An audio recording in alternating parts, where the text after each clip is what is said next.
அனைவருக்குமே வணக்கம். சற்று முன் கிடைத்திருக்கக்கூடிய ஒரு மிக மிக முக்கியமான செய்தி ஒன்று வெளியாகியுள்ளது. சற்று முன் கோபாலபுரத்தில் துண்டு துண்டாக வெட்டி கொலை செய்யப்பட்ட திமுகவுடைய 3 எம்பிகள், இது மாதிரி செய்திகள் வெளியாகிருக்கு. ஸோ இதை பற்றி தான் இந்த வீடியோவில் நம்ம முழுமையாக பார்க்க போகிறோம். ஸோ இன்று பார்த்தீங்கன்னா காலையிலே அங்கு கோபாலபுரத்தில் திரண்ட பொதுமக்கள் திரண்டிருந்த நிலையில் அங்கு மிகப்பெரிய கலவரங்கள் நடைபெற்ற சம்பவத்தினால தான் பார்த்தீங்கன்னா திமுக சேர்ந்த அமைச்சர்களும் நிறைய அமைச்சர்கள் அங்கு திரண்ட சம்பவத்தினால அமைச்சர்கள் மீதே வெட்டி கொலை செய்யப்பட்ட சம்பவத்தினால தான் பார்த்தீங்கன்னா இப்போ கோபாலபுரத்தில் போலீஸ் குவிக்கப்பட்டு அங்கு துணை இராணுவத்தோடு தான் பார்த்தீங்கன்னா அங்கு களத்தில் இறங்கி இப்போ கோபாலபுரத்தில் ஒரு மிகப்பெரிய கலவரங்களாக தான் வெடித்திருக்கு. திமுக சேர்ந்த ஒரு 3 எம்பிகள் மீது பார்த்தீங்கன்னா வெட்டுக்குத்து ஏற்பட்ட காரணத்தினால தான் கோபாலபுரத்தில் பார்த்தீங்கன்னா மிகப்பெரிய கலவரங்கள் வெடித்திருக்கு. ஸோ இதை பற்றி தான் இந்த வீடியோவில் நம்ம முழுமையாக பார்க்க போகிறோம். ஸோ அதுக்கு முன்னாடி நம்ம சேனலுக்கு இப்போ தான் நீங்கள் முதல் முறையாக வந்திருக்கீங்க அப்படின்னா மறக்காமல் நம்மளுடைய சேனலை சப்ஸ்கிரைப் பண்ணி சப்போர்ட் பண்ணுங்கள். ஸோ வாங்க வீடியோக்குள்ளே போகலாம்.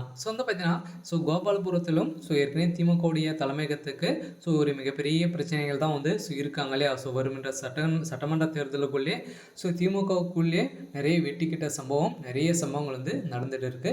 இந்த அமைச்சரவை மாற்றத்திலிருந்தே ஒரு மிகப்பெரிய கலவரங்களாக தான் வெடித்துட்டு வருது இல்லையா. திமுக சேர்ந்த அமைச்சர்களிடையே நிறைய மோதல்களும் இருக்கு.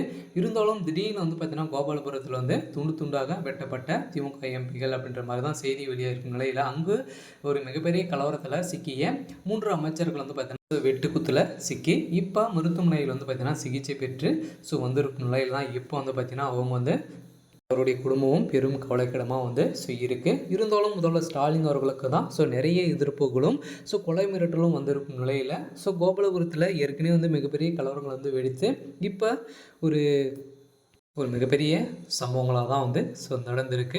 இருந்தாலும் மக்கள் அங்கு திரண்டு பார்த்திங்கன்னா ஏற்கனவே கலைஞர் மருத்துவமனையில் ஒரு மர்மங்கள் நடந்துச்சு இல்லையா. அடிக்கடி பார்த்திங்கன்னா கொலைகள் நடத்து அது பார்த்திங்கன்னா மர்மங்களாக தான் இருக்குது அப்படின்ற மாதிரியே தான் பேசப்பட்டு வந்திருந்த நிலையில் தான் இது கண்டறிந்த சிசிடிவி மூலமாக வெளியிட்ட ஒரு வீடியோவில் தான் பார்த்திங்கன்னா கோபாலபுரத்தில் திரண்ட பொதுமக்களும் நிறைய டாக்டர்களும் நிறைய கட்சி நிர்வாகிகளும் சேர்ந்து இப்போ பார்த்திங்கன்னா திமுகவை ஒழிக்கக்கூடிய அளவுக்கு தான் இப்போ நடந்திருக்கு.